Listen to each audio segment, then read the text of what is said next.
Les 14 livres supprimés de la Bible. Qu'y avait-il de si dangereux en eux? Vous êtes-vous déjà demandé pourquoi certains livres qui ont fait partie de la Bible pendant plus de 1000 ans ont mystérieusement disparu? Pourquoi des textes vénérés par des générations de croyants ont-ils été soudainement considérés comme trop dangereux pour le peuple? Si vous aimez les histoires inspirantes et les mystères de l'histoire, n'oubliez pas de vous abonner à la chaîne pour ne manquer aucun moment. Et dites-nous dans les commentaires de quel pays vous nous regardez et à quelle heure vous visionnez cette vidéo. Si vous regardez sur votre téléphone portable, un petit like nous aiderait énormément à toucher plus de personnes avec ces révélations historiques. Imaginez découvrir une bibliothèque secrète remplie de textes interdits, des parchemins qui contenaient des vérités si puissantes qu'elles ont été bannies par ceux qui détenaient le pouvoir religieux et politique. Ce ne sont pas des légendes, mais l'histoire réelle de 14 livres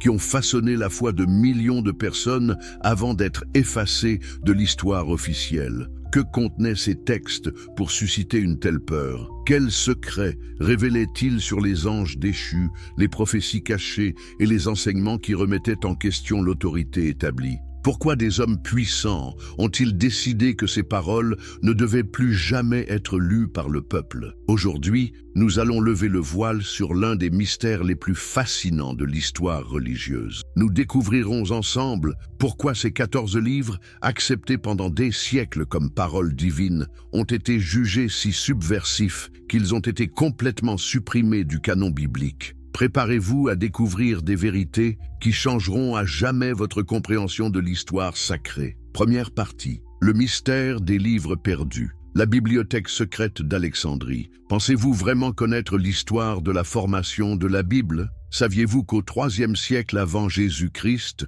dans la majestueuse ville d'Alexandrie en Égypte, se trouvait la plus grande bibliothèque du monde antique? Cette bibliothèque n'était pas seulement un lieu de conservation des livres, mais le centre névralgique de la transmission du savoir religieux et philosophique de l'humanité. C'est dans cette cité extraordinaire que 70 érudits juifs, selon la légende, ont entrepris l'une des tâches les plus monumentales de l'histoire, traduire les écritures hébraïques en grec.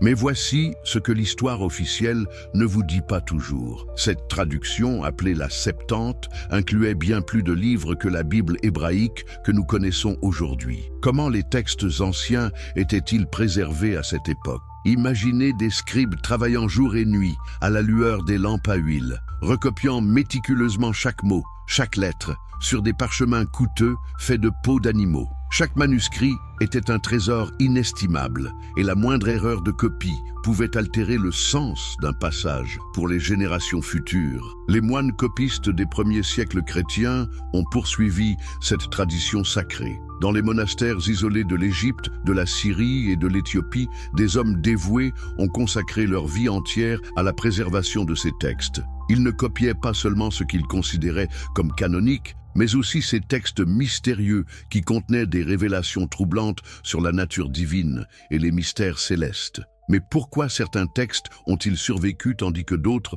ont disparu? La réponse tient souvent à des facteurs qui n'avaient rien à voir avec la valeur spirituelle des écrits. La richesse des communautés qui les possédaient, les persécutions politiques, les incendies accidentels et surtout les décisions de ceux qui détenaient le pouvoir religieux. La première Bible complète, un canon différent. Connaissez-vous vraiment l'origine de votre Bible? Au IIIe siècle avant notre ère, quand les érudits d'Alexandrie ont traduit les écritures hébraïques en grec, ils ont inclus des livres qui faisaient partie intégrante de la tradition religieuse juive de l'époque. Ces textes n'étaient pas considérés comme apocryphes ou secondaires, ils étaient simplement partie de la révélation divine telle qu'elle était comprise alors. La Septante, cette première Bible complète, contenait les 14 livres qui nous intéressent aujourd'hui. Tobie, Judith, les 2 livres des Maccabées, la sagesse de Salomon, l'Ecclésiastique ou Siracide, Baruch avec la lettre de Jérémie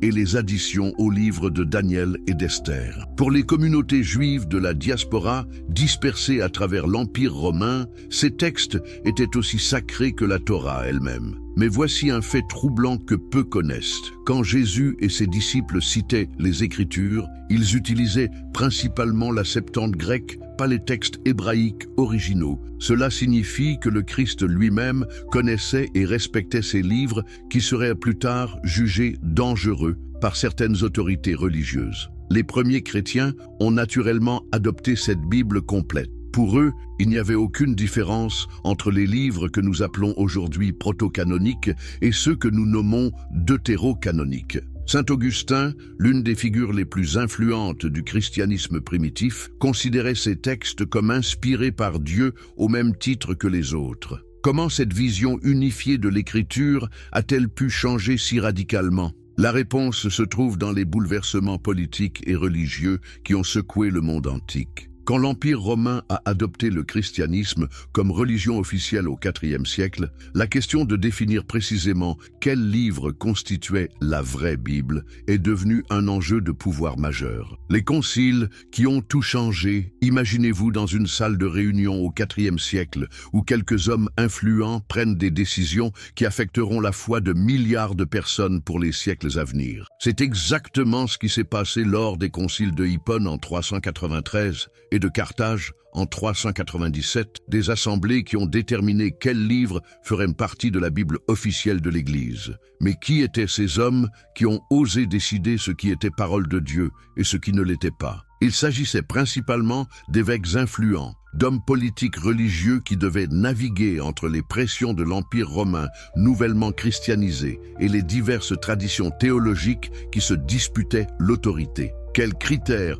ont-ils utilisés pour accepter ou rejeter certains livres? Officiellement, ils recherchaient des textes qui étaient, premièrement, d'origine apostolique ou prophétique, deuxièmement, acceptés par l'ensemble de l'Église, troisièmement, conformes à la doctrine établie, et quatrièmement, utiles pour l'édification spirituelle. Mais la réalité était bien plus complexe et souvent plus politique qu'on ne veut l'admettre. Ces conciles n'opéraient pas dans un vide spirituel. Ils étaient influencés par les luttes de pouvoir entre différentes factions chrétiennes, par la nécessité de présenter un front uni face aux hérésies persistantes et par le désir de créer une identité chrétienne distincte du judaïsme. Un fait particulièrement révélateur. Ces mêmes conciles qui ont accepté les 14 livres controversés ont aussi établi de nombreuses autres doctrines qui sont aujourd'hui considérées comme fondamentales au christianisme. Comment peut-on accepter leur autorité pour certaines décisions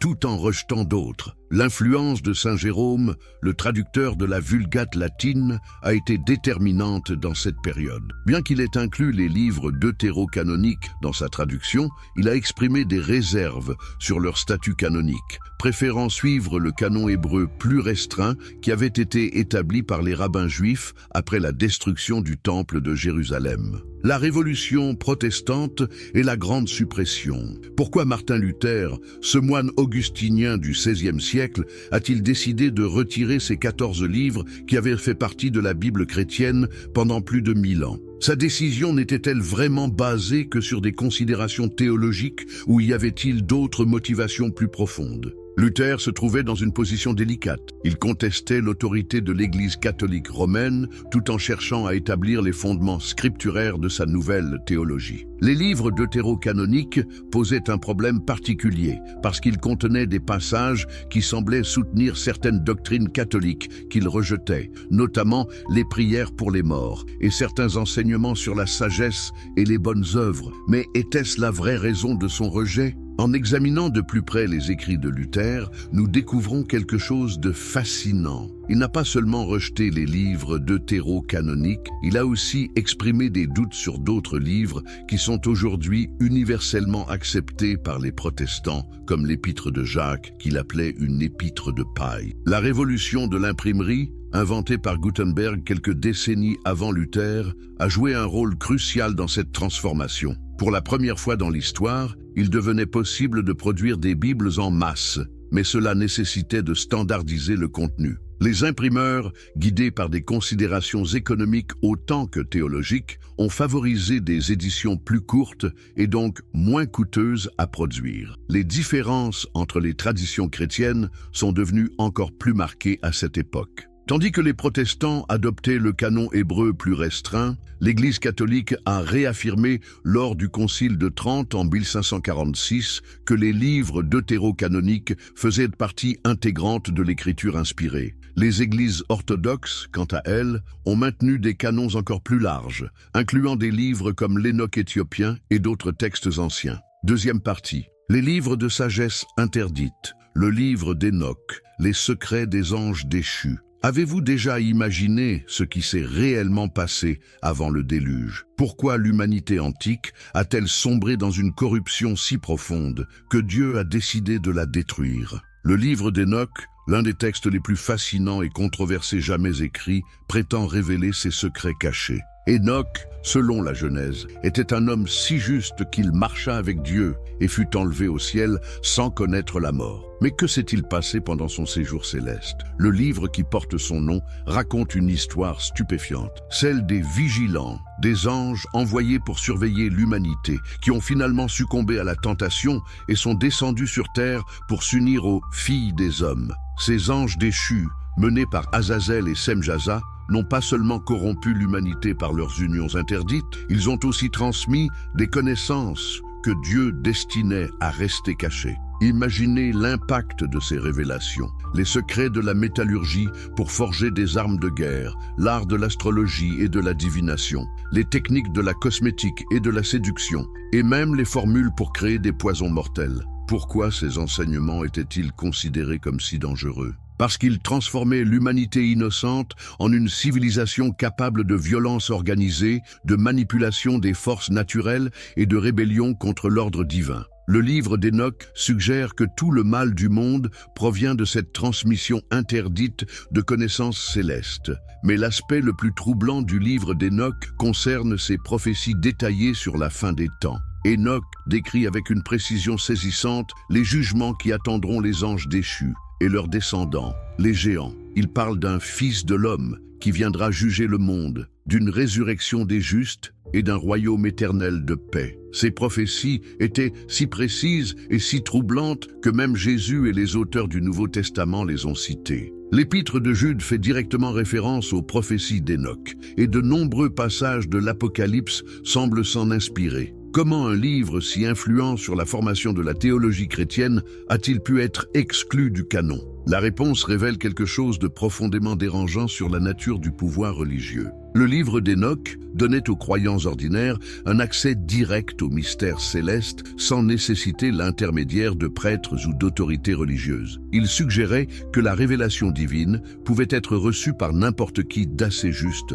remettant en question la hiérarchie ecclésiastique établie. Le livre des Jubilés, l'histoire alternative. Que se passerait-il si nous découvrions que l'histoire biblique que nous connaissons n'était qu'une version simplifiée d'événements beaucoup plus complexes et mystérieux? Le livre des Jubilés, parfois appelé la Petite Genèse, prétend révéler les détails cachés de l'histoire depuis la création du monde jusqu'à l'époque de Moïse. Ce texte extraordinaire ne se contente pas de raconter les mêmes histoires que la Genèse, il les enrichit de détails stupéfiants qui changent complètement notre compréhension des événements. Saviez-vous, par exemple, que selon les Jubilés, Adam et Ève avaient des noms secrets révélés par Dieu? Ou que Caïn avait construit la première ville pour se protéger de créatures surnaturelles qui le poursuivaient. L'aspect le plus révolutionnaire du livre des Jubilés concerne son système chronologique. Contrairement aux récits bibliques traditionnels qui restent vagues sur les dates, ce livre établit un calendrier précis basé sur des cycles de 49 ans, des jubilés, révélant les moments exacts où les événements prophétiques doivent s'accomplir. Mais pourquoi cette précision chronologique était-elle si menaçante pour les autorités religieuses? Parce qu'elle permettait aux croyants de calculer exactement quand le Messie devait venir, quand les temps de la fin devaient commencer et quand les différentes prophéties devaient s'accomplir. Cela donnait au mouvement religieux populaire un pouvoir prophétique qui échappait au contrôle des hiérarchies établies. Le livre révèle aussi des traditions sur les patriarches qui contredisaient les interprétations officielles. Il décrit Abraham comme un astronome accompli qui a découvert les erreurs du calendrier babylonien, Noé comme un héros qui a non seulement survécu au déluge, mais a aussi reçu des révélations sur l'avenir de l'humanité, et Moïse comme un initié au mystère céleste qui dépassait de loin ce qui est rapporté dans l'Exode. Une des révélations les plus troublantes concerne l'origine des démons. Selon les Jubilés, après le déluge, les esprits des géants morts sont devenus des démons qui continuent de tourmenter l'humanité. Mastema, leur chef, a reçu la permission divine de tester les humains, expliquant ainsi l'origine du mal dans le monde de manière beaucoup plus complexe que les explications théologiques traditionnelles. Ces enseignements créaient des problèmes théologiques majeurs pour les autorités religieuses qui préféraient des explications plus simples et contrôlables du mal et de la souffrance. Le livre des Jubilés donnait aux croyants une cosmologie alternative qui remettait en question de nombreux dogmes établis, la sagesse de Salomon. Philosophie dangereuse. Qu'est-ce qui pourrait être dangereux dans un livre attribué au roi, le plus sage de l'histoire? La sagesse de Salomon, écrite probablement au 1er siècle avant notre ère par un érudit juif d'Alexandrie, contenait des enseignements si révolutionnaires qu'ils ont effrayé les gardiens de l'orthodoxie religieuse. Ce livre ne se contente pas de présenter des proverbes moraux comme le livre biblique des proverbes. Il développe une philosophie complète de la sagesse qui fusionne la tradition hébraïque avec les concepts les plus avancés de la philosophie grecque. Imaginez l'impact de découvrir que la sagesse divine pouvait être comprise à travers la raison humaine, sans nécessiter une révélation surnaturelle constante. L'auteur présente la sagesse comme une entité presque divine, présente lors de la création du monde, participant activement à l'œuvre de Dieu. Cette personnification de la sagesse a influencé de manière décisive la christologie chrétienne primitive, mais elle créait aussi des questions théologiques complexes sur la nature de Dieu et de ses attributs. Mais l'aspect le plus révolutionnaire du livre concerne ses enseignements sur l'immortalité de l'âme. Contrairement à la pensée hébraïque traditionnelle qui se concentrait sur cette vie terrestre, la sagesse de Salomon développe une vision claire de la vie après la mort, du jugement des âmes et de la récompense éternelle des justes. Ces concepts, inspirés de la philosophie platonicienne, ont révolutionné la pensée religieuse juive et chrétienne. Le livre contient aussi des passages prophétiques troublants qui décrivent la persécution du juste souffrant par les impies. Ces passages sont si précis dans leur description des souffrances du Christ que de nombreux érudits chrétiens primitifs y ont vu une prophétie messianique directe. Mais cette interprétation créait des problèmes pour ceux qui voulaient maintenir une distinction claire entre l'Ancien et le Nouveau Testament. Pourquoi ces enseignements étaient-ils considérés comme subversifs? Parce qu'ils encourageaient les croyants à développer leur propre compréhension philosophique de Dieu plutôt que de dépendre exclusivement des enseignements autoritaires des prêtres et des scribes. La sagesse de Salomon suggérait que la vérité divine pouvait être découverte par la contemplation rationnelle autant que par la révélation traditionnelle. L'Ecclésiastique, le manuel de vie, contesté. Comment un livre de conseils pratiques pour la vie quotidienne a-t-il pu devenir si controversé qu'il a été exclu de la Bible protestante? L'Ecclésiastique, ou Siracide, écrit par Jésus ben Sira vers 180 avant notre ère, était bien plus qu'un simple recueil de maximes morales. C'était un manuel révolutionnaire qui redéfinissait la relation entre la sagesse humaine et la révélation divine. Ben Sira, contrairement aux auteurs bibliques traditionnels qui attribuaient leurs enseignements à l'inspiration divine directe, osait présenter ses propres réflexions et observations comme dignes d'être préservées pour les générations futures. Cette approche humaniste de la sagesse religieuse était révolutionnaire pour l'époque et dérangeante pour ceux qui voulaient maintenir une distinction claire entre la parole divine et la réflexion humaine. Le livre contient des enseignements sur tous les aspects de la vie, les relations familiales, les affaires commerciales, l'amitié, la politique, la médecine et même l'étiquette sociale. Mais ces conseils n'étaient pas neutres politiquement. Ben Sira développait une vision de la justice sociale qui remettait en question les structures de pouvoir de son époque. Ses enseignements sur la richesse et la pauvreté étaient particulièrement subversifs. Il condamnait l'exploitation des pauvres par les riches, critiquait l'accumulation excessive de richesses et enseignait que la vraie noblesse venait de la sagesse et de la justice plutôt que de la naissance ou de la fortune. Ces idées étaient dangereuses pour les élites religieuses et politiques qui bénéficiaient du système social existant. Le livre contient aussi des passages remarquables sur le rôle des femmes qui étaient en avance sur leur époque. Bien que reflétant les attitudes patriarcales de son temps, Ben Sira reconnaissait l'intelligence et la capacité des femmes d'une manière qui dérangeait ceux qui préféraient maintenir des rôles sociaux rigides. L'un des aspects les plus controversés de l'Ecclésiastique concerne ses enseignements sur les relations entre les peuples. Ben Sira développait une vision cosmopolite qui reconnaissait la sagesse présente dans d'autres cultures, tout en maintenant la spécificité de la tradition juive. Cette ouverture vers l'universel était menaçante pour ceux qui voulaient maintenir des barrières strictes entre les communautés religieuses. Troisième partie, prophétie et vision censurée. Baruch, le prophète de l'espoir, dangereux. Connaissez-vous l'histoire du prophète qui a osé promettre l'espoir quand les autorités voulaient maintenir le peuple dans la résignation? Baruch, le secrétaire fidèle du prophète Jérémie, n'était pas seulement un simple scribe. Selon le livre qui porte son nom, il était un visionnaire qui a reçu des révélations si puissantes sur l'avenir d'Israël qu'elles ont été jugées trop dangereuses pour être largement diffusées. Le livre de Baruch se présente comme écrit depuis l'exil babylonien, mais les érudits modernes pensent qu'il a été composé beaucoup plus tard, probablement à l'époque où le peuple juif subissait une nouvelle oppression sous l'Empire romain. Cette date de composition tardive rend son message encore plus subversif. Il s'agissait d'un appel déguisé à la résistance contre l'occupation étrangère. Imaginez l'impact de ces paroles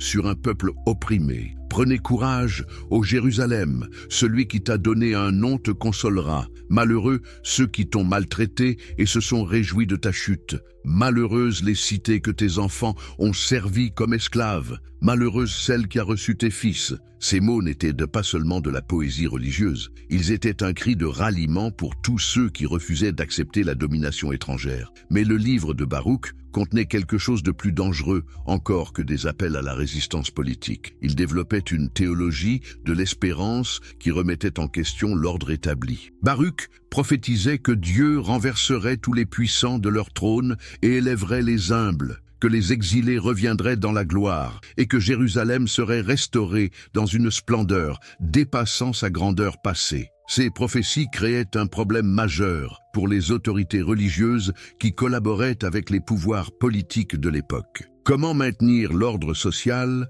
quand les textes sacrés promettaient explicitement que Dieu renverserait les structures de pouvoir existantes? Comment prêcher la soumission aux autorités quand la parole prophétique appelait à espérer leur chute? La prière de pénitence qui occupe une large partie du livre était également problématique. Elle encourageait le peuple à assumer la responsabilité collective de ses péchés, mais aussi à exiger de Dieu qu'il tienne ses promesses de restauration. Cette approche contractuelle de la relation avec Dieu donnait aux croyants ordinaires un pouvoir de négociation spirituelle qui dérangeait ceux qui préféraient maintenir une hiérarchie religieuse stricte. Le livre se termine par un hymne de triomphe qui visualise la restauration future d'Israël avec des détails si précis qu'il ressemble à un programme politique révolutionnaire. Baruch décrit Jérusalem revêtue de la gloire divine, ses enfants rassemblés des quatre coins de la terre et les nations gentilles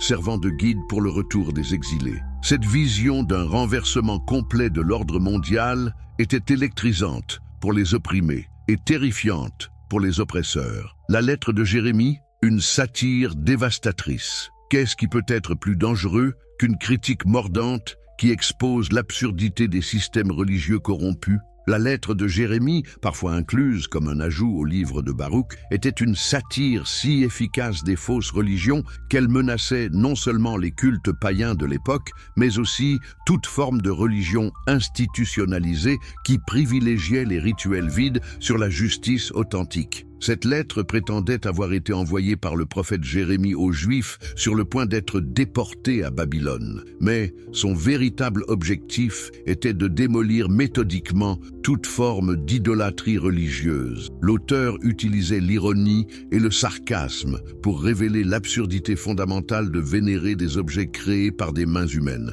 Imaginez l'impact de passages comme celui-ci. Leurs dieux d'or, d'argent et de bois sont portés sur les épaules. Ils inspirent la crainte aux nations. Gardez-vous donc de devenir semblables aux étrangers et de laisser la crainte vous saisir à leur sujet quand vous verrez la multitude les adorer devant et derrière eux. Cette critique ne visait pas seulement les idoles babyloniennes. Elle s'attaquait à toute forme de religion basée sur la peur et la soumission aveugle. Mais la lettre allait plus loin que la simple critique de l'idolâtrie païenne. Elle développait des critères pour identifier les fausses religions qui pouvaient s'appliquer à n'importe quel système religieux corrompu. Les faux dieux, selon Jérémie, sont ceux qui ne peuvent pas sauver leurs adorateurs du danger, accumulent des richesses pendant que leurs fidèles souffrent, exigent des sacrifices coûteux sans offrir de bienfaits réels en retour, et maintiennent leur pouvoir par la peur plutôt que par l'amour. Ces critères étaient si universels qu'ils pouvaient être appliqués à n'importe quelle institution religieuse corrompue, y compris celle qui prétendait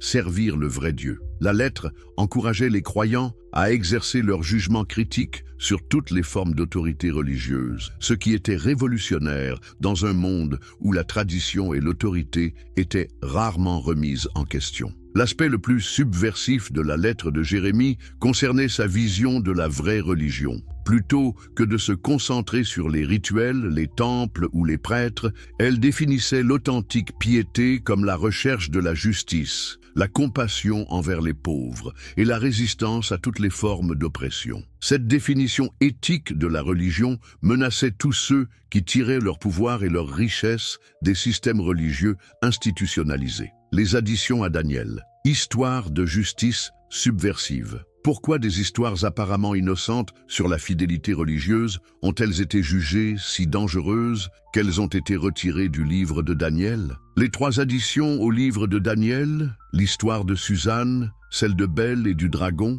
et la prière d'Azarias avec le cantique des 3 jeunes gens, contenaient des messages subversifs sur la justice, la corruption et la résistance qui dérangeaient profondément les autorités établies. L'histoire de Suzanne était particulièrement révolutionnaire. Elle racontait comment une jeune femme vertueuse avait été faussement accusée d'adultère par 2 juges corrompus qui voulaient la séduire. Cette histoire ne se contentait pas de célébrer la chasteté féminine. Elle exposait brutalement la corruption du système judiciaire et montrait comment les puissants utilisaient leur position pour exploiter les innocents. Mais l'aspect le plus subversif de cette histoire concernait son dénouement. Daniel, encore jeune homme, défie les autorités établies et expose publiquement la corruption des juges. Il utilise son intelligence pour piéger les menteurs dans leurs propres contradictions, démontrant que la vérité peut triompher de la corruption quand quelqu'un a le courage de la défendre. Ce message d'espoir pour les opprimés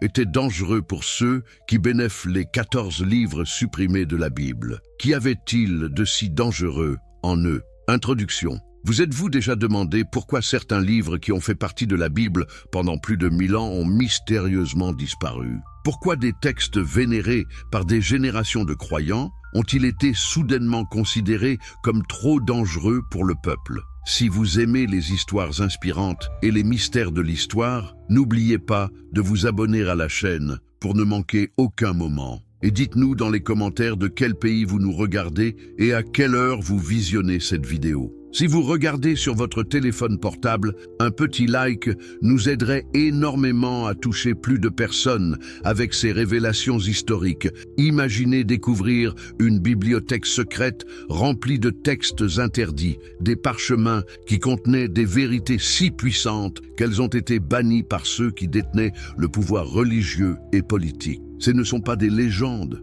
mais l'histoire réelle de 14 livres qui ont façonné la foi de millions de personnes avant d'être effacés de l'histoire officielle. Que contenaient ces textes pour susciter une telle peur? Quels secrets révélaient-ils sur les anges déchus, les prophéties cachées et les enseignements qui remettaient en question l'autorité établie?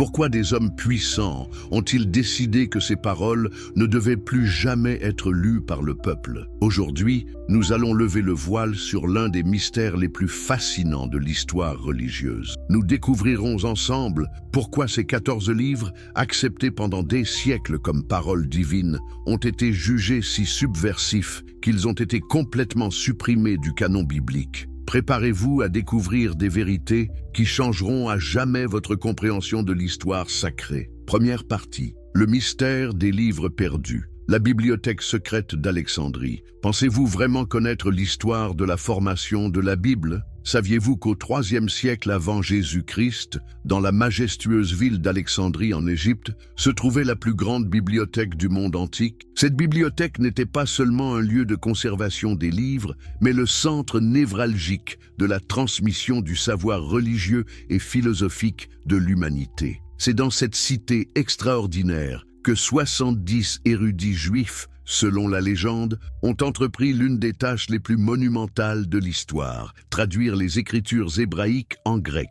Mais voici ce que l'histoire officielle ne vous dit pas toujours. Cette traduction, appelée la Septante, incluait bien plus de livres que la Bible hébraïque que nous connaissons aujourd'hui. Comment les textes anciens étaient-ils préservés à cette époque? Imaginez des scribes travaillant jour et nuit à la lueur des lampes à huile, recopiant méticuleusement chaque mot, chaque lettre, sur des parchemins coûteux faits de peaux d'animaux. Chaque manuscrit était un trésor inestimable et la moindre erreur de copie pouvait altérer le sens d'un passage pour les générations futures. Les moines copistes des premiers siècles chrétiens ont poursuivi cette tradition sacrée. Dans les monastères isolés de l'Égypte, de la Syrie et de l'Éthiopie, des hommes dévoués ont consacré leur vie entière à la préservation de ces textes. Ils ne copiaient pas seulement ce qu'ils considéraient comme canonique, mais aussi ces textes mystérieux qui contenaient des révélations troublantes sur la nature divine et les mystères célestes. Mais pourquoi certains textes ont-ils survécu tandis que d'autres ont disparu? La réponse tient souvent à des facteurs qui n'avaient rien à voir avec la valeur spirituelle des écrits. La richesse des communautés qui les possédaient, les persécutions politiques, les incendies accidentels et surtout les décisions de ceux qui détenaient le pouvoir religieux. La première Bible complète, un canon différent. Connaissez-vous vraiment l'origine de votre Bible? Au IIIe siècle avant notre ère, quand les érudits d'Alexandrie ont traduit les écritures hébraïques en grec, ils ont inclus des livres qui faisaient partie intégrante de la tradition religieuse juive de l'époque. Ces textes n'étaient pas considérés comme apocryphes ou secondaires, ils étaient simplement partie de la révélation divine telle qu'elle était comprise alors. La Septante, cette première Bible complète, contenait les 14 livres qui nous intéressent aujourd'hui. Tobie, Judith, les 2 livres des Maccabées, la sagesse de Salomon, l'Ecclésiastique ou Siracide, Baruch avec la lettre de Jérémie et les additions aux livres de Daniel et d'Esther. Pour les communautés juives de la diaspora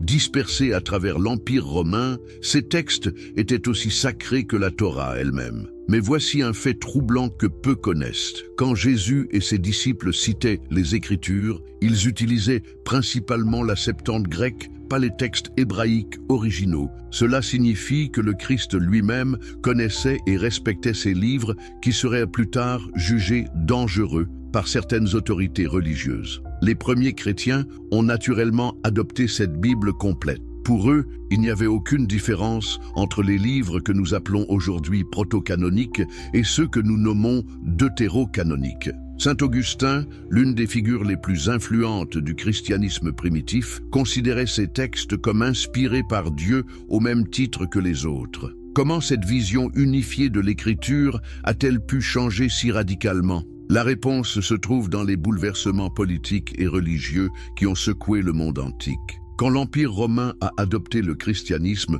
comme religion officielle au IVe siècle, la question de définir précisément quel livre constituait la vraie Bible est devenue un enjeu de pouvoir majeur. Les conciles qui ont tout changé, imaginez-vous dans une salle de réunion au IVe siècle où quelques hommes influents prennent des décisions qui affecteront la foi de milliards de personnes pour les siècles à venir. C'est exactement ce qui s'est passé lors des conciles de Hippone en 393 et de Carthage en 397, des assemblées qui ont déterminé quels livres feraient partie de la Bible officielle de l'Église. Mais qui étaient ces hommes qui ont osé décider ce qui était parole de Dieu et ce qui ne l'était pas? Il s'agissait principalement d'évêques influents, d'hommes politiques religieux qui devaient naviguer entre les pressions de l'Empire romain nouvellement christianisé et les diverses traditions théologiques qui se disputaient l'autorité. Quels critères ont-ils utilisés pour accepter ou rejeter certains livres? Officiellement, ils recherchaient des textes qui étaient,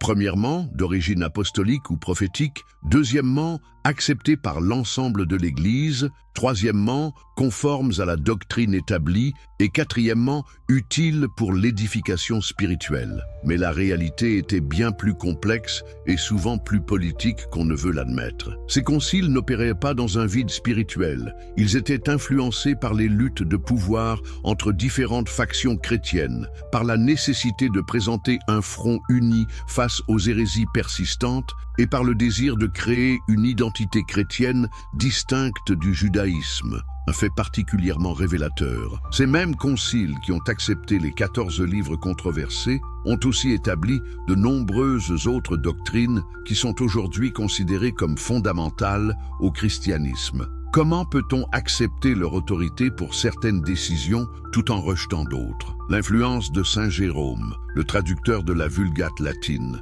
a été déterminante dans cette période. Bien qu'il ait inclus les livres deutérocanoniques dans sa traduction, il a exprimé des réserves sur leur statut canonique, préférant suivre le canon hébreu plus restreint qui avait été établi par les rabbins juifs après la destruction du temple de Jérusalem. La révolution protestante et la grande suppression. Pourquoi Martin Luther, ce moine augustinien du XVIe siècle, a-t-il décidé de retirer ces 14 livres qui avaient fait partie de la Bible chrétienne pendant plus de 1000 ans? Sa décision n'était-elle vraiment basée que sur des considérations théologiques ou y avait-il d'autres motivations plus profondes? Luther se trouvait dans une position délicate. Il contestait l'autorité de l'Église catholique romaine tout en cherchant à établir les fondements scripturaires de sa nouvelle théologie. Les livres deutérocanoniques posaient un problème particulier parce qu'ils contenaient des passages qui semblaient soutenir certaines doctrines catholiques qu'il rejetait, notamment les prières pour les morts et certains enseignements sur la sagesse et les bonnes œuvres. Mais était-ce la vraie raison de son rejet? En examinant de plus près les écrits de Luther, nous découvrons quelque chose de fascinant. Il n'a pas seulement rejeté les livres deutérocanoniques, il a aussi exprimé des doutes sur d'autres livres qui sont aujourd'hui universellement acceptés par les protestants, comme l'épître de Jacques, qu'il appelait une épître de paille. La révolution de l'imprimerie, inventée par Gutenberg quelques décennies avant Luther, a joué un rôle crucial dans cette transformation. Pour la première fois dans l'histoire, il devenait possible de produire des Bibles en masse, mais cela nécessitait de standardiser le contenu. Les imprimeurs, guidés par des considérations économiques autant que théologiques, ont favorisé des éditions plus courtes et donc moins coûteuses à produire. Les différences entre les traditions chrétiennes sont devenues encore plus marquées à cette époque. Tandis que les protestants adoptaient le canon hébreu plus restreint, l'Église catholique a réaffirmé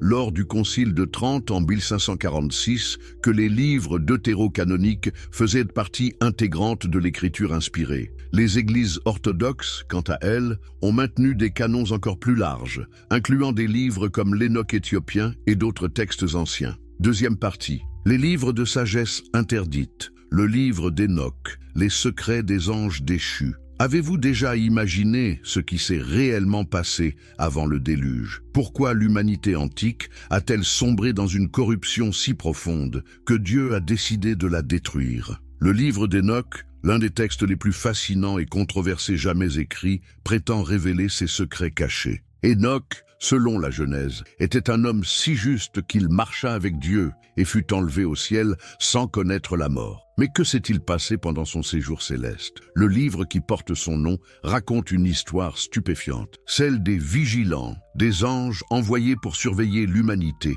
qui ont finalement succombé à la tentation et sont descendus sur terre pour s'unir aux filles des hommes. Ces anges déchus, menés par Azazel et Semjaza, n'ont pas seulement corrompu l'humanité par leurs unions interdites, ils ont aussi transmis des connaissances, que Dieu destinait à rester cachés. Imaginez l'impact de ces révélations, les secrets de la métallurgie pour forger des armes de guerre, l'art de l'astrologie et de la divination, les techniques de la cosmétique et de la séduction, et même les formules pour créer des poisons mortels. Pourquoi ces enseignements étaient-ils considérés comme si dangereux? Parce qu'ils transformaient l'humanité innocente en une civilisation capable de violence organisée, de manipulation des forces naturelles et de rébellion contre l'ordre divin. Le livre d'Hénoch suggère que tout le mal du monde provient de cette transmission interdite de connaissances célestes.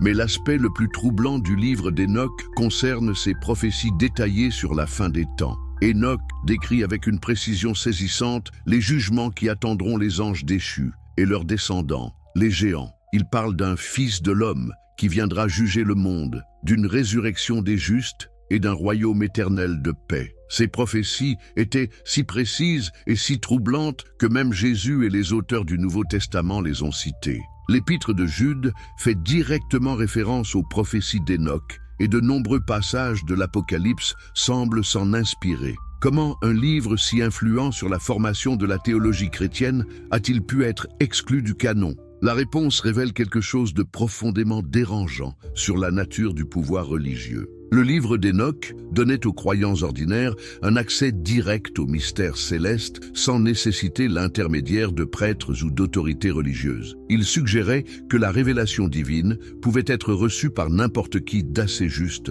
remettant en question la hiérarchie ecclésiastique établie. Le livre des Jubilés, l'histoire alternative. Que se passerait-il si nous découvrions que l'histoire biblique que nous connaissons n'était qu'une version simplifiée d'événements beaucoup plus complexes et mystérieux? Le livre des Jubilés, parfois appelé la Petite Genèse, prétend révéler les détails cachés de l'histoire depuis la création du monde jusqu'à l'époque de Moïse. Ce texte extraordinaire ne se contente pas de raconter les mêmes histoires que la Genèse, il les enrichit de détails stupéfiants qui changent complètement notre compréhension des événements. Saviez-vous, par exemple, que selon les Jubilés, Adam et Ève avaient des noms secrets révélés par Dieu? Ou que Caïn avait construit la première ville pour se protéger de créatures surnaturelles qui le poursuivaient. L'aspect le plus révolutionnaire du livre des Jubilés concerne son système chronologique. Contrairement aux récits bibliques traditionnels qui restent vagues sur les dates, ce livre établit un calendrier précis basé sur des cycles de 49 ans, des jubilés, révélant les moments exacts où les événements prophétiques doivent s'accomplir. Mais pourquoi cette précision chronologique était-elle si menaçante pour les autorités religieuses? Parce qu'elle permettait aux croyants de calculer exactement quand le Messie devait venir, quand les temps de la fin devaient commencer et quand les différentes prophéties devaient s'accomplir. Cela donnait au mouvement religieux populaire un pouvoir prophétique qui échappait au contrôle des hiérarchies établies. Le livre révèle aussi des traditions sur les patriarches qui contredisaient les interprétations officielles. Il décrit Abraham comme un astronome accompli qui a découvert les erreurs du calendrier babylonien, Noé comme un héros qui a non seulement survécu au déluge, mais a aussi reçu des révélations sur l'avenir de l'humanité, et Moïse comme un initié au mystère céleste qui dépassait de loin ce qui est rapporté dans l'Exode. Une des révélations les plus troublantes concerne l'origine des démons. Selon les Jubilés, après le déluge, les esprits des géants morts sont devenus des démons qui continuent de tourmenter l'humanité. Mastema, leur chef, a reçu la permission divine de tester les humains, expliquant ainsi l'origine du mal dans le monde de manière beaucoup plus complexe que les explications théologiques traditionnelles. Ces enseignements créaient des problèmes théologiques majeurs pour les autorités religieuses qui préféraient des explications plus simples et contrôlables du mal et de la souffrance. Le livre des Jubilés donnait aux croyants une cosmologie alternative qui remettait en question de nombreux dogmes établis, la sagesse de Salomon. Philosophie dangereuse. Qu'est-ce qui pourrait être dangereux dans un livre attribué au roi, le plus sage de l'histoire? La sagesse de Salomon, écrite probablement au 1er siècle avant notre ère par un érudit juif d'Alexandrie, contenait des enseignements si révolutionnaires qu'ils ont effrayé les gardiens de l'orthodoxie religieuse. Ce livre ne se contente pas de présenter des proverbes moraux comme le livre biblique des Proverbes. Il développe une philosophie complète de la sagesse qui fusionne la tradition hébraïque avec les concepts les plus avancés de la philosophie grecque. Imaginez l'impact de découvrir que la sagesse divine pouvait être comprise à travers la raison humaine, sans nécessiter une révélation surnaturelle constante. L'auteur présente la sagesse comme une entité presque divine, présente lors de la création du monde, participant activement à l'œuvre de Dieu. Cette personnification de la sagesse a influencé de manière décisive la christologie chrétienne primitive, mais elle créait aussi des questions théologiques complexes sur la nature de Dieu et de ses attributs. Mais l'aspect le plus révolutionnaire du livre concerne ses enseignements sur l'immortalité de l'âme. Contrairement à la pensée hébraïque traditionnelle qui se concentrait sur cette vie terrestre, la sagesse de Salomon développe une vision claire de la vie après la mort, du jugement des âmes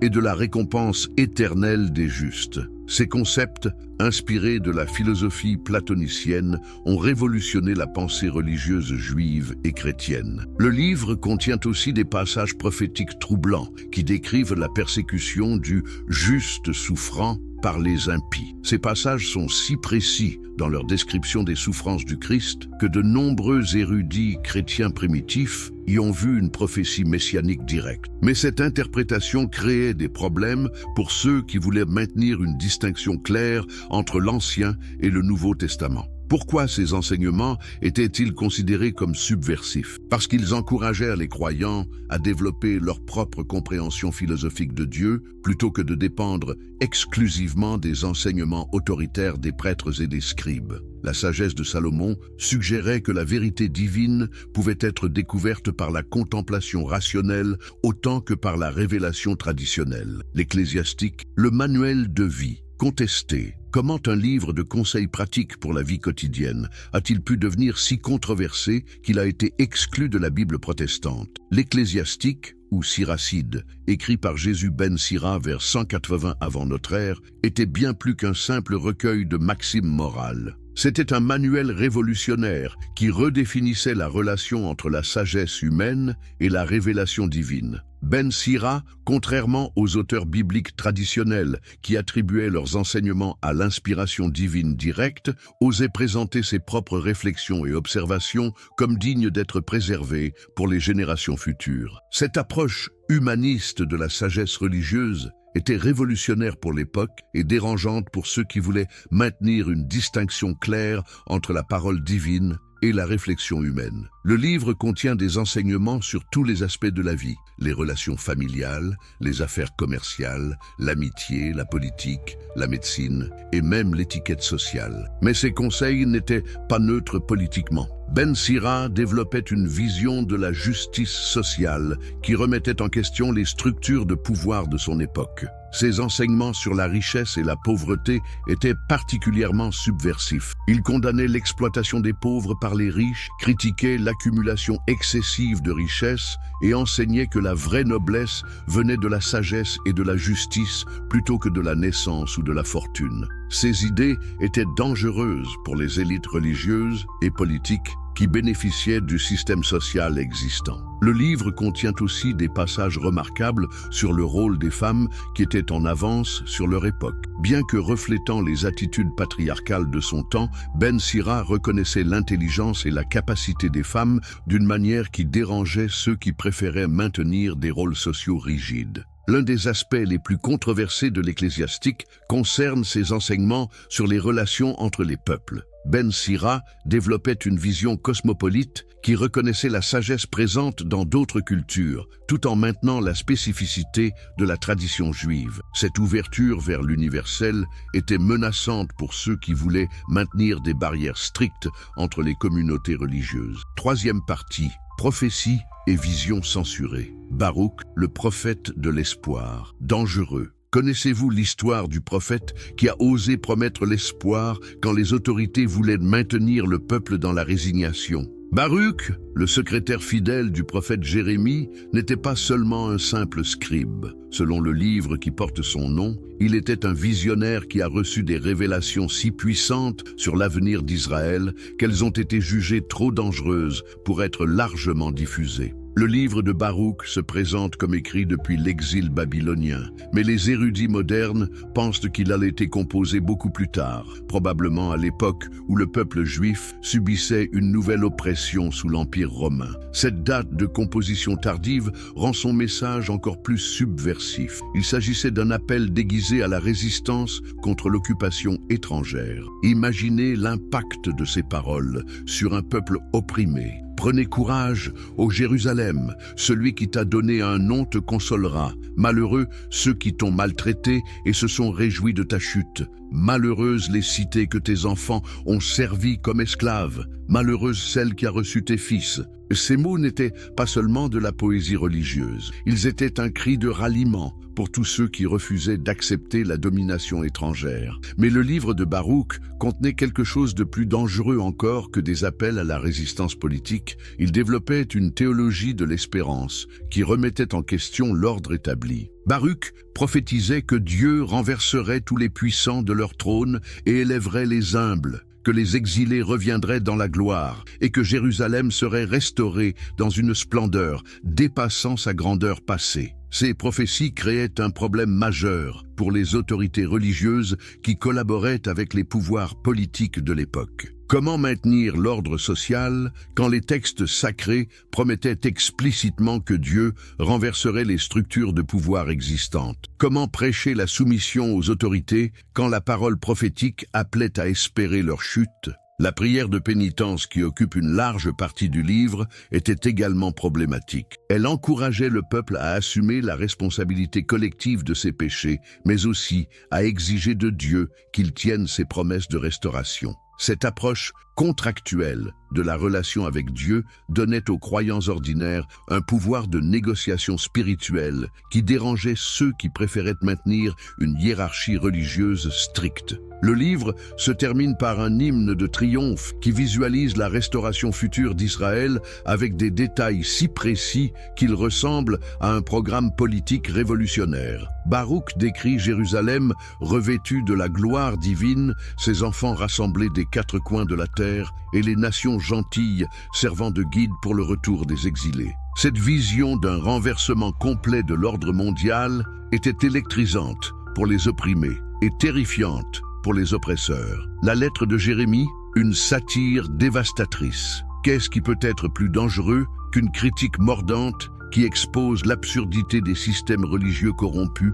La lettre de Jérémie, parfois incluse comme un ajout au livre de Baruch, était une satire si efficace des fausses religions qu'elle menaçait non seulement les cultes païens de l'époque, mais aussi toute forme de religion institutionnalisée qui privilégiait les rituels vides sur la justice authentique. Cette lettre prétendait avoir été envoyée par le prophète Jérémie aux Juifs sur le point d'être déportés à Babylone. Mais son véritable objectif était de démolir méthodiquement toute forme d'idolâtrie religieuse. L'auteur utilisait l'ironie et le sarcasme pour révéler l'absurdité fondamentale de vénérer des objets créés par des mains humaines. Imaginez l'impact de passages comme celui-ci. Leurs dieux d'or, d'argent et de bois sont portés sur les épaules. Ils inspirent la crainte aux nations. Gardez-vous donc de devenir semblables aux étrangers et de laisser la crainte vous saisir à leur sujet quand vous verrez la multitude les adorer devant et derrière eux. Cette critique ne visait pas seulement les idoles babyloniennes. Elle s'attaquait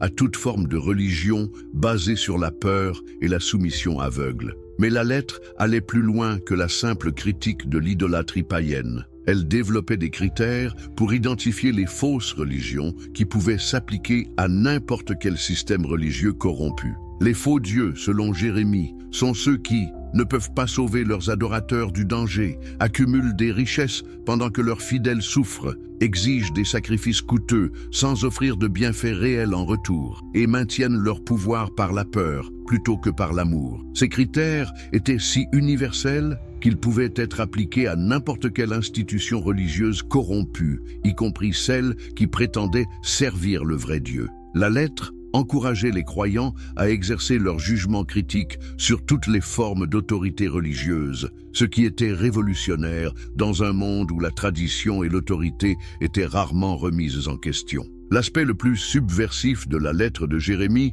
concernait sa vision de la vraie religion. Plutôt que de se concentrer sur les rituels, les temples ou les prêtres, elle définissait l'authentique piété comme la recherche de la justice, la compassion envers les pauvres et la résistance à toutes les formes d'oppression. Cette définition éthique de la religion menaçait tous ceux qui tiraient leur pouvoir et leur richesse des systèmes religieux institutionnalisés. Les additions à Daniel. Histoire de justice subversive. Pourquoi des histoires apparemment innocentes sur la fidélité religieuse ont-elles été jugées si dangereuses qu'elles ont été retirées du livre de Daniel? Les 3 additions au livre de Daniel, l'histoire de Suzanne, celle de Bel et du dragon, et la prière d'Azarias avec le cantique des 3 jeunes gens, contenaient des messages subversifs sur la justice, la corruption et la résistance qui dérangeaient profondément les autorités établies. L'histoire de Suzanne était particulièrement révolutionnaire. Elle racontait comment une jeune femme vertueuse avait été faussement accusée d'adultère par 2 juges corrompus qui voulaient la séduire. Cette histoire ne se contentait pas de célébrer la chasteté féminine. Elle exposait brutalement la corruption du système judiciaire et montrait comment les puissants utilisaient leur position pour exploiter les innocents. Mais l'aspect le plus subversif de cette histoire concernait son dénouement. Daniel, encore jeune homme, défie les autorités établies et expose publiquement la corruption des juges. Il utilise son intelligence pour piéger les menteurs dans leurs propres contradictions, démontrant que la vérité peut triompher de la corruption quand quelqu'un a le courage de la défendre. Ce message d'espoir pour les opprimés était dangereux pour ceux qui bénéficiaient du système corrompu. L'histoire de Bel et du dragon était encore plus audacieuse dans sa critique des fraudes religieuses. Daniel y démasque non seulement l'imposture des prêtres qui prétendaient que leur idole consommait les offrandes nocturnes, mais il révèle aussi comment ils utilisaient des passages secrets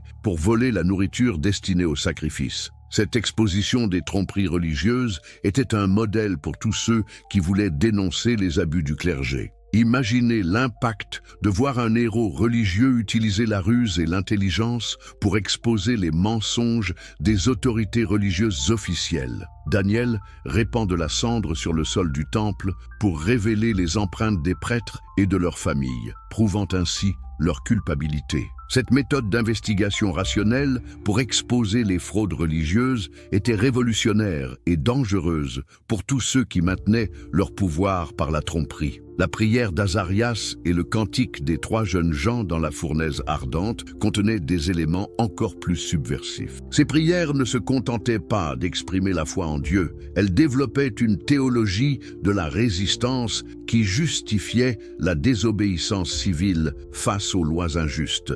Quand Nabuchodonosor ordonne à tous de se prosterner devant son idole, les 3 jeunes hommes choisissent consciemment la mort plutôt que la soumission. Mais leur prière révèle quelque chose d'encore plus révolutionnaire. Ils assument la responsabilité collective des péchés de leur peuple tout en maintenant leur innocence personnelle face aux accusations du roi. Cette distinction entre la culpabilité collective et l'innocence individuelle créait un cadre théologique pour la résistance légitime contre l'autorité tyrannique. Le cantique qu'ils chantent dans les flammes est un hymne de triomphe qui transforme leur moment de plus grande vulnérabilité en une proclamation de victoire divine. Cette transformation de la souffrance en triomphe offrait un modèle spirituel puissant pour tous ceux qui subissaient la persécution, mais elle était menaçante pour ceux qui utilisaient la peur de la souffrance pour maintenir le contrôle social. Les additions à Esther. La dimension cachée du pouvoir. Saviez-vous que l'histoire d'Esther que nous connaissons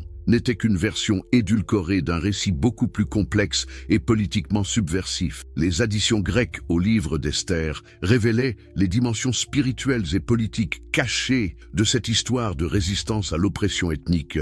Le livre d'Esther canonique est remarquable par l'absence totale de mention de Dieu, ce qui a toujours troublé les commentateurs religieux. Mais les additions grecques comblait cette lacune de manière spectaculaire, révélant que toute l'histoire était en réalité orchestrée par la providence divine pour sauver le peuple juif de l'extinction. Le songe de Mardochée, qui ouvre les additions, était particulièrement révolutionnaire. Il présentait l'histoire d'Esther comme l'accomplissement d'une vision prophétique où deux dragons se préparaient au combat, représentant les forces du bien et du mal, en lutte pour le sort de l'humanité. Cette interprétation apocalyptique transformait ce qui semblait être une histoire politique locale en un épisode de la guerre cosmique entre Dieu et ses ennemis. Mais l'aspect le plus subversif des additions concernait les prières d'Esther et de Mardochée. Ces textes révélaient leur véritable motivation spirituelle et politique d'une manière qui était dérangeante pour les autorités établies. Esther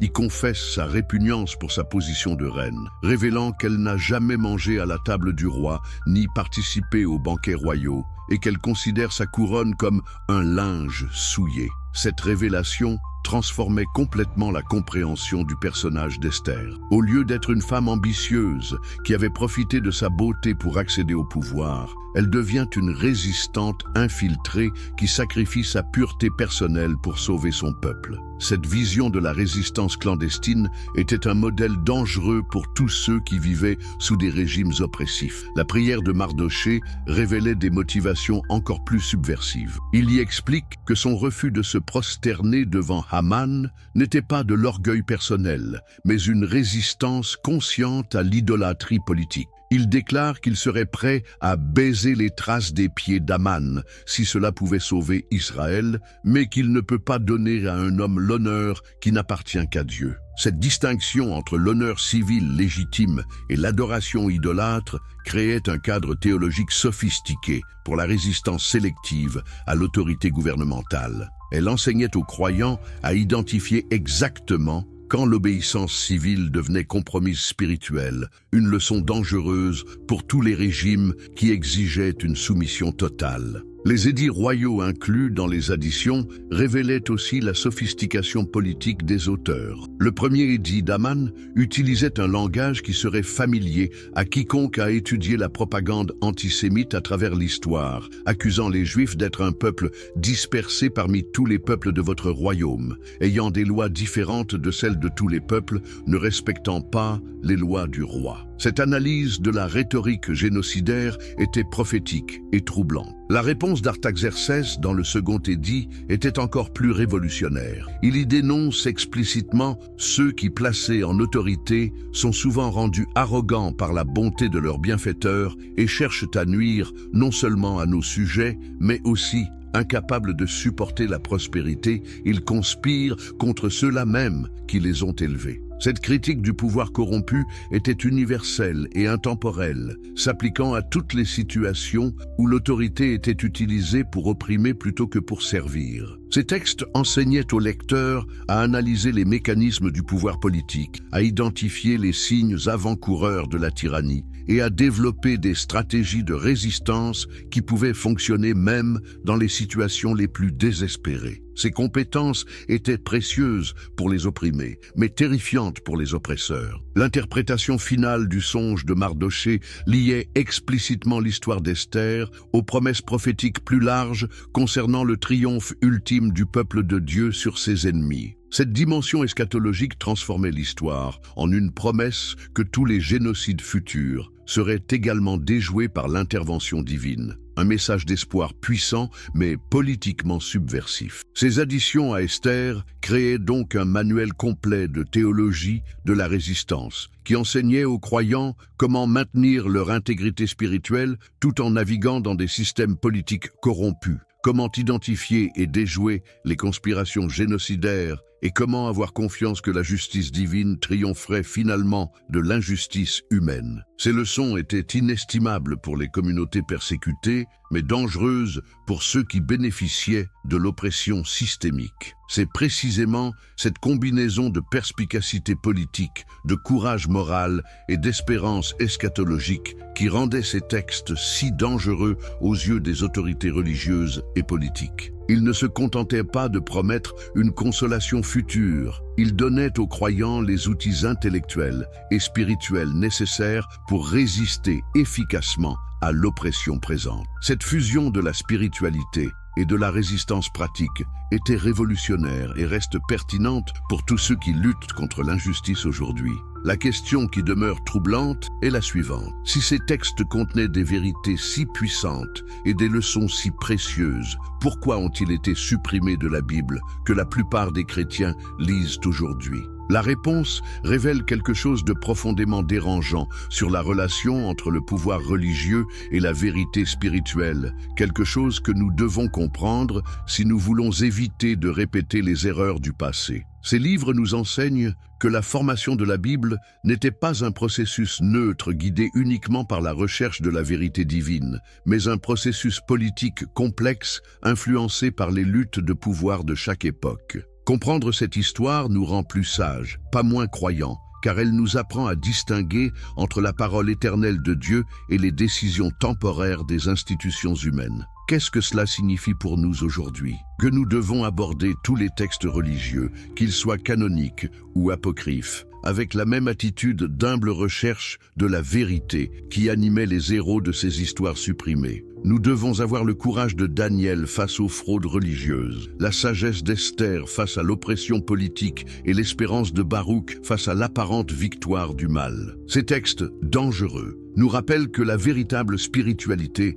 n'est jamais confortable pour ceux qui préfèrent maintenir le statu quo. Elle défie toujours les injustices établies, expose toujours les corruptions cachées et inspire toujours ceux qui luttent pour un monde meilleur. C'est peut-être la raison pour laquelle ils ont été supprimés, mais c'est aussi la raison pour laquelle nous devons les redécouvrir aujourd'hui. Les 14 livres supprimés de la Bible. Qu'y avait-il de si dangereux en eux? Introduction. Vous êtes-vous déjà demandé pourquoi certains livres qui ont fait partie de la Bible pendant plus de 1000 ans ont mystérieusement disparu? Pourquoi des textes vénérés par des générations de croyants ont-ils été soudainement considérés comme trop dangereux pour le peuple? Si vous aimez les histoires inspirantes et les mystères de l'histoire, n'oubliez pas de vous abonner à la chaîne pour ne manquer aucun moment. Et dites-nous dans les commentaires de quel pays vous nous regardez et à quelle heure vous visionnez cette vidéo. Si vous regardez sur votre téléphone portable, un petit like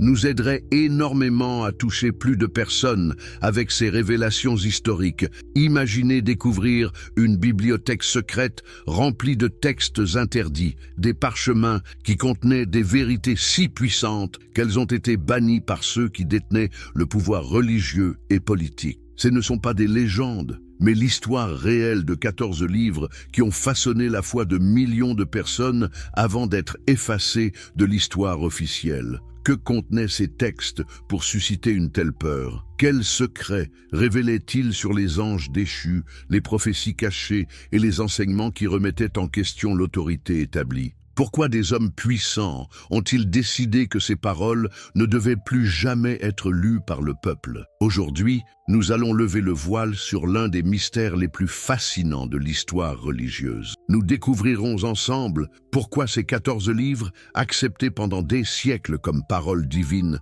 ont été jugés si subversifs qu'ils ont été complètement supprimés du canon biblique. Préparez-vous à découvrir des vérités qui changeront à jamais votre compréhension de l'histoire sacrée. Première partie, le mystère des livres perdus. La bibliothèque secrète d'Alexandrie. Pensez-vous vraiment connaître l'histoire de la formation de la Bible? Saviez-vous qu'au IIIe siècle avant Jésus-Christ, dans la majestueuse ville d'Alexandrie en Égypte, se trouvait la plus grande bibliothèque du monde antique? Cette bibliothèque n'était pas seulement un lieu de conservation des livres, mais le centre névralgique de la transmission du savoir religieux et philosophique de l'humanité. C'est dans cette cité extraordinaire que 70 érudits juifs, selon la légende, ont entrepris l'une des tâches les plus monumentales de l'histoire, traduire les écritures hébraïques en grec.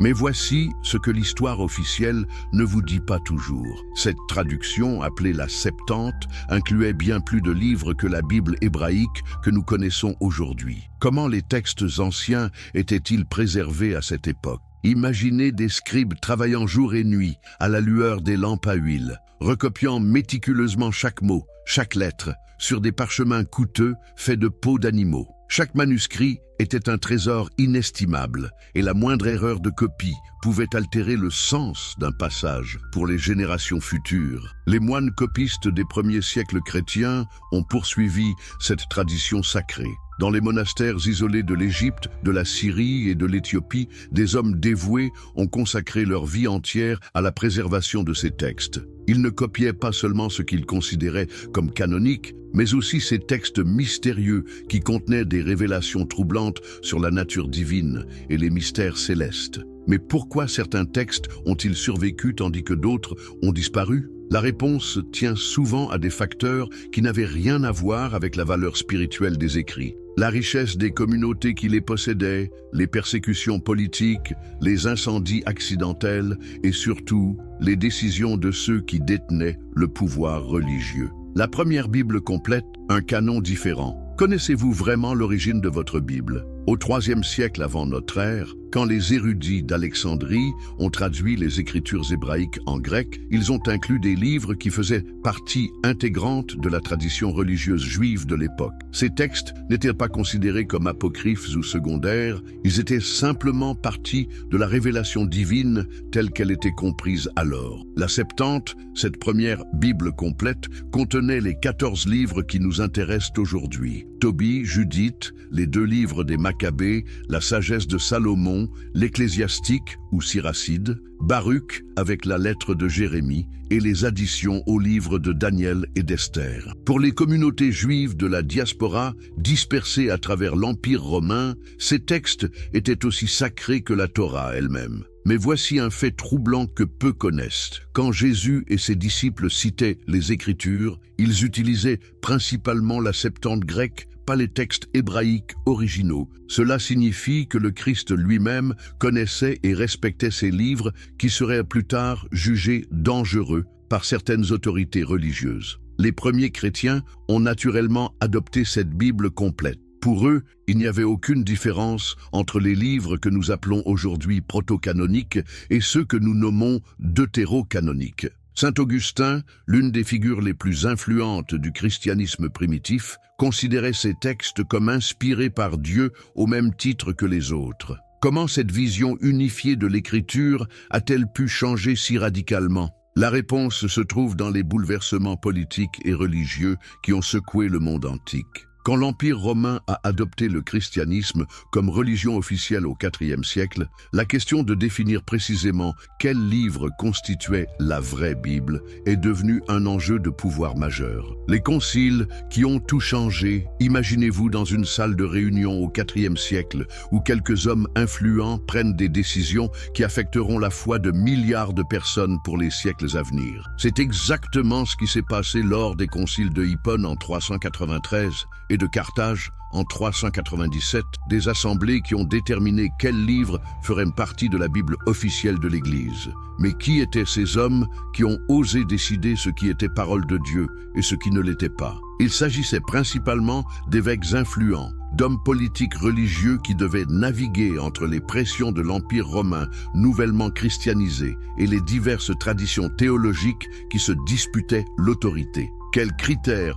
ont-ils utilisés pour accepter ou rejeter certains livres? Officiellement, ils recherchaient des textes qui étaient, premièrement, d'origine apostolique ou prophétique, deuxièmement, acceptés par l'ensemble de l'Église, troisièmement, conformes à la doctrine établie, et quatrièmement, utiles pour l'édification spirituelle. Mais la réalité était bien plus complexe et souvent plus politique qu'on ne veut l'admettre. Ces conciles n'opéraient pas dans un vide spirituel. Ils étaient influencés par les luttes de pouvoir entre différentes factions chrétiennes, par la nécessité de présenter un front uni face aux hérésies persistantes et par le désir de créer une identité chrétienne distincte du judaïsme. Un fait particulièrement révélateur. Ces mêmes conciles qui ont accepté les 14 livres controversés ont aussi établi de nombreuses autres doctrines qui sont aujourd'hui considérées comme fondamentales au christianisme. Comment peut-on accepter leur autorité pour certaines décisions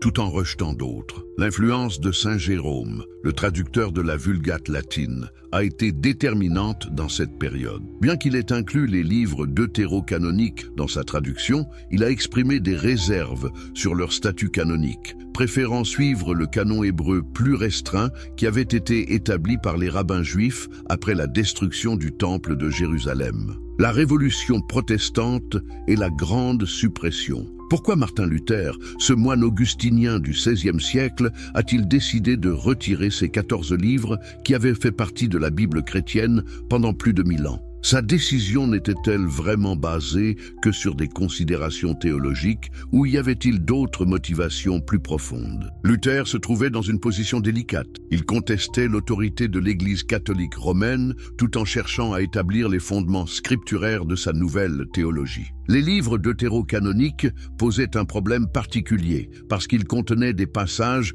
qui semblaient soutenir certaines doctrines catholiques qu'il rejetait, notamment les prières pour les morts et certains enseignements sur la sagesse et les bonnes œuvres. Mais était-ce la vraie raison de son rejet? En examinant de plus près les écrits de Luther, nous découvrons quelque chose de fascinant. Il n'a pas seulement rejeté les livres deutérocanoniques, il a aussi exprimé des doutes sur d'autres livres qui sont aujourd'hui universellement acceptés par les protestants, comme l'épître de Jacques, qu'il appelait une épître de paille. Souvent rendus arrogants par la bonté de leurs bienfaiteurs et cherchent à nuire non seulement à nos sujets, mais aussi incapables de supporter la prospérité, ils conspirent contre ceux-là même qui les ont élevés. Cette critique du pouvoir corrompu était universelle et intemporelle, s'appliquant à toutes les situations où l'autorité était utilisée pour opprimer plutôt que pour servir. Ces textes enseignaient aux lecteurs à analyser les mécanismes du pouvoir politique, à identifier les signes avant-coureurs de la tyrannie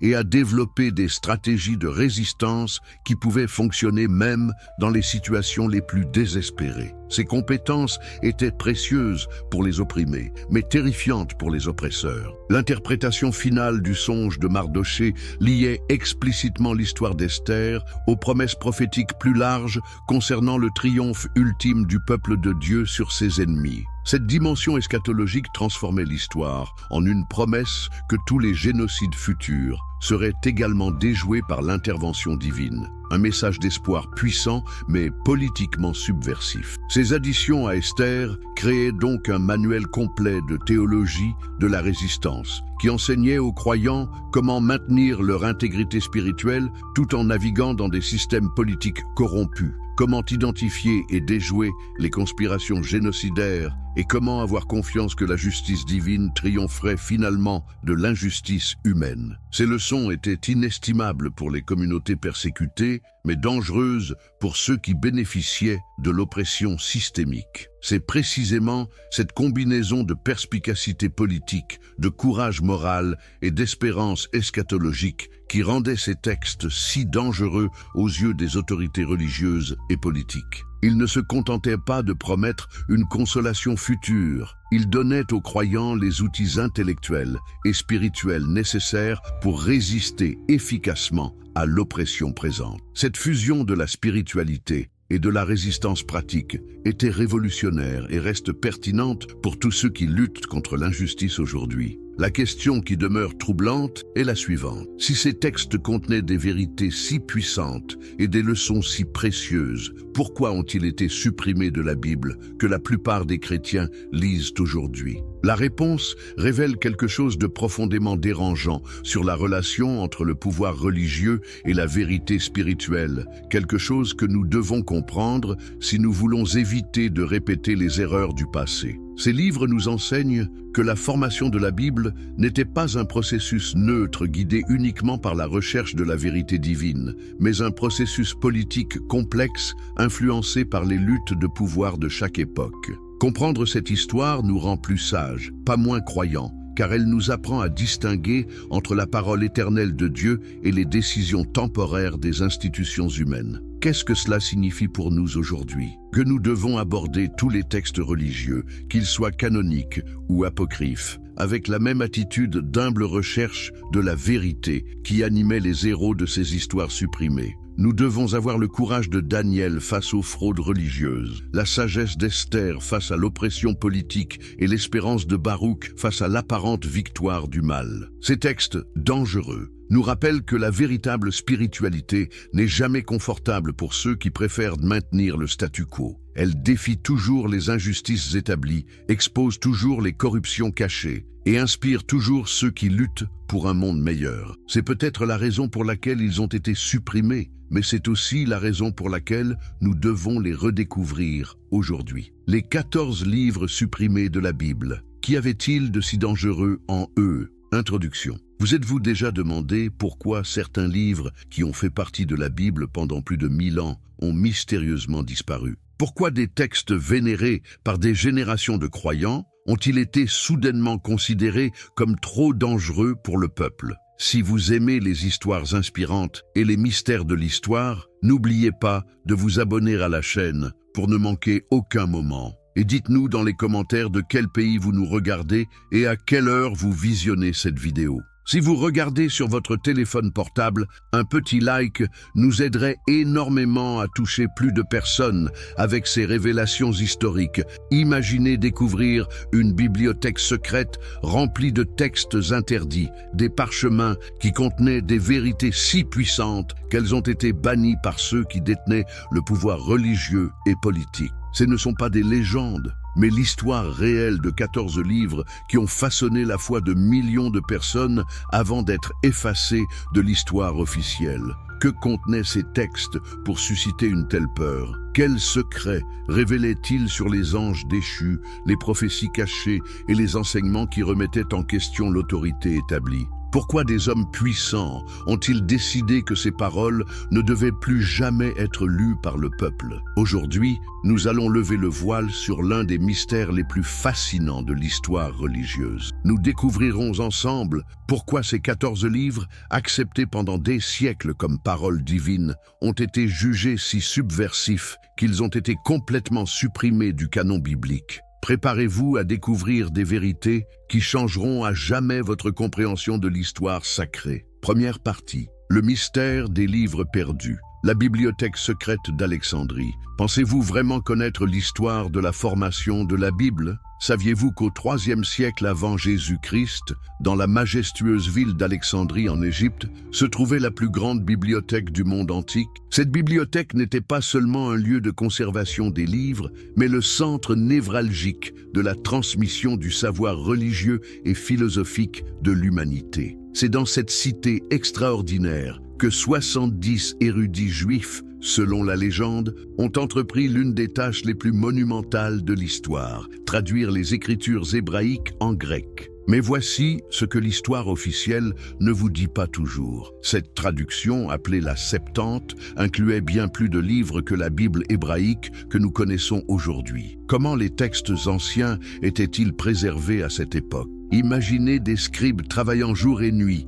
à la lueur des lampes à huile, recopiant méticuleusement chaque mot, chaque lettre, sur des parchemins coûteux faits de peaux d'animaux. Chaque manuscrit était un trésor inestimable et la moindre erreur de copie pouvait altérer le sens d'un passage pour les générations futures. Les moines copistes des premiers siècles chrétiens ont poursuivi cette tradition sacrée. Dans les monastères isolés de l'Égypte, de la Syrie et de l'Éthiopie, des hommes dévoués ont consacré leur vie entière à la préservation de ces textes. Ils ne copiaient pas seulement ce qu'ils considéraient comme canonique, mais aussi ces textes mystérieux qui contenaient des révélations troublantes sur la nature divine et les mystères célestes. Mais pourquoi certains textes ont-ils survécu tandis que d'autres ont disparu? La réponse tient souvent à des facteurs qui n'avaient rien à voir avec la valeur spirituelle des écrits. La richesse des communautés qui les possédaient, les persécutions politiques, les incendies accidentels et surtout les décisions de ceux qui détenaient le pouvoir religieux. La première Bible complète, un canon différent. Connaissez-vous vraiment l'origine de votre Bible? Au IIIe siècle avant notre ère, Quand les érudits d'Alexandrie ont traduit les écritures hébraïques en grec, ils ont inclus des livres qui faisaient partie intégrante de la tradition religieuse juive de l'époque. Ces textes n'étaient pas considérés comme apocryphes ou secondaires, ils étaient simplement partie de la révélation divine telle qu'elle était comprise alors. La Septante, cette première Bible complète, contenait les 14 livres qui nous intéressent aujourd'hui. Tobie, Judith, les 2 livres des Maccabées, la sagesse de Salomon, l'Ecclésiastique ou Siracide, Baruch avec la lettre de Jérémie et les additions aux livres de Daniel et d'Esther. Pour les communautés juives de la diaspora dispersées à travers l'Empire romain, ces textes étaient aussi sacrés que la Torah elle-même. Mais voici un fait troublant que peu connaissent. Quand Jésus et ses disciples citaient les Écritures, ils utilisaient principalement la Septante grecque, pas les textes hébraïques originaux. Cela signifie que le Christ lui-même connaissait et respectait ces livres qui seraient plus tard jugés dangereux par certaines autorités religieuses. Les premiers chrétiens ont naturellement adopté cette Bible complète. Pour eux, il n'y avait aucune différence entre les livres que nous appelons aujourd'hui proto-canoniques et ceux que nous nommons deutéro-canoniques. Saint Augustin, l'une des figures les plus influentes du christianisme primitif, considérait ces textes comme inspirés par Dieu au même titre que les autres. Comment cette vision unifiée de l'Écriture a-t-elle pu changer si radicalement ? La réponse se trouve dans les bouleversements politiques et religieux qui ont secoué le monde antique. Quand l'Empire romain a adopté le christianisme comme religion officielle au IVe siècle, la question de définir précisément quel livre constituait la vraie Bible est devenue un enjeu de pouvoir majeur. Les conciles qui ont tout changé, imaginez-vous dans une salle de réunion au IVe siècle où quelques hommes influents prennent des décisions qui affecteront la foi de milliards de personnes pour les siècles à venir. C'est exactement ce qui s'est passé lors des conciles de Hippone en 393 et de Carthage en 397, des assemblées qui ont déterminé quels livres feraient partie de la Bible officielle de l'Église. Mais qui étaient ces hommes qui ont osé décider ce qui était parole de Dieu et ce qui ne l'était pas ? Il s'agissait principalement d'évêques influents, d'hommes politiques religieux qui devaient naviguer entre les pressions de l'Empire romain nouvellement christianisé et les diverses traditions théologiques qui se disputaient l'autorité. Quels critères ont-ils utilisés pour accepter ou rejeter certains livres ? Officiellement, ils recherchaient des textes qui étaient, premièrement, d'origine apostolique ou prophétique, deuxièmement, acceptés par l'ensemble de l'Église, troisièmement, conformes à la doctrine établie, et quatrièmement, utiles pour l'édification spirituelle. Mais la réalité était bien plus complexe et souvent plus politique qu'on ne veut l'admettre. Ces conciles n'opéraient pas dans un vide spirituel. Ils étaient influencés par les luttes de pouvoir entre différentes factions chrétiennes, par la nécessité de présenter un front uni face aux hérésies persistantes et par le désir de créer une identité chrétienne distincte du judaïsme. Un fait particulièrement révélateur. Ces mêmes conciles qui ont accepté les 14 livres controversés ont aussi établi de nombreuses autres doctrines qui sont aujourd'hui considérées comme fondamentales au christianisme. Comment peut-on accepter leur autorité pour certaines décisions tout en rejetant d'autres ? L'influence de Saint Jérôme, le traducteur de la Vulgate latine, a été déterminante dans cette période. Bien qu'il ait inclus les livres deutéro-canoniques dans sa traduction, il a exprimé des réserves sur leur statut canonique, préférant suivre le canon hébreu plus restreint